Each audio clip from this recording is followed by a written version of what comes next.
شروع اللہ کا نام لے کر جو بڑا مہربان نہایت رحم والا ہے۔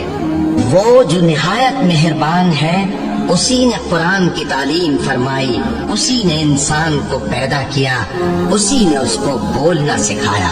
سورج اور چاند ایک حساب مقرر سے چل رہے ہیں اور بوٹیاں اور درخت سجدہ کر رہے ہیں، اور اسی نے آسمان کو بلند کیا اور میزان عدل قائم کر دی کہ اس میزان میں حد سے تجاوز نہ کرو، اور انصاف کے ساتھ ٹھیک تولو اور تول کم مت کرو۔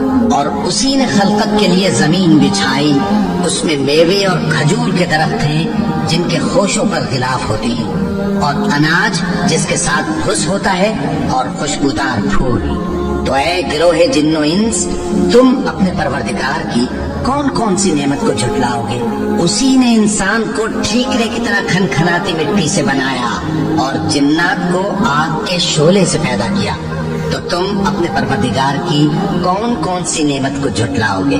وہی دونوں مشرقوں اور دونوں مغربوں کا مالک ہے، تو تم اپنے پروردگار کی کون کون سی نعمت کو جھٹلاؤ گے؟ اسی نے دو دریا رواں کیے جو آپس میں ملتے ہیں، مگر دونوں میں ایک آڑ ہے کہ اس سے تجاوز نہیں کر سکتے۔ تو تم اپنے پروردگار کی کون کون سی نعمت کو جھٹلاؤ گے؟ ان دونوں دریاؤں سے موتی اور مونگے نکلتے ہیں، تو تم اپنے پروردگار کی کون کون سی نعمت کو جھٹلاؤ گے؟ اور جہاز بھی اسی کے ہیں جو سمندر میں پہاڑوں کی طرح اونچے کھڑے ہوتے ہیں، تو تم اپنے پروردگار کی کون کون سی نعمت کو جھٹلاؤ گے؟ جو مخلوق زمین پر ہے سب کو فنا ہونا ہے، اور تمہارے پروردگار ہی کی ذات جو صاحب جلال و کرم ہے باقی رہے گی۔ تو تم اپنے پروردگار کی کون کون سی نعمت کو جھٹلاؤ گے؟ آسمان اور زمین میں جتنے لوگ ہیں سب اسی سے مانگتے ہیں، وہ ہر روز کسی نہ کسی کام میں ہوتا ہے۔ تو تم اپنے پروردگار کی کون کون سی نعمت کو جھٹلاؤ گے؟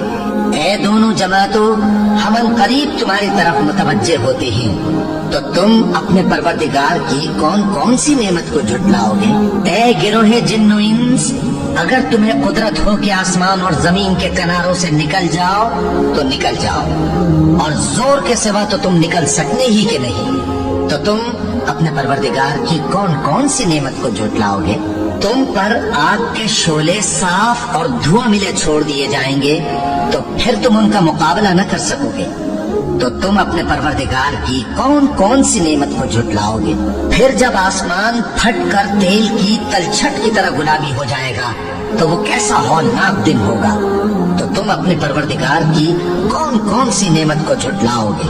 تو اس روز نہ تو کسی انسان سے اس کے گناہوں کے بارے میں پرسش کی جائے گی اور نہ کسی جن سے۔ تو تم اپنے پروردگار کی کون کون سی نعمت کو جھٹلاؤ گے؟ گناہگار اپنے چہرے ہی سے پہچان لیے جائیں گے تو پیشانی کے بالوں اور پاؤں سے پکڑ لیے جائیں گے۔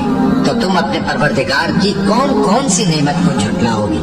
یہی وہ جہنم ہے جسے گناہگار لوگ جھٹلاتے تھے، وہ دوزخ اور کھولتے ہوئے گرم پانی کے درمیان گھومتے پھریں گے۔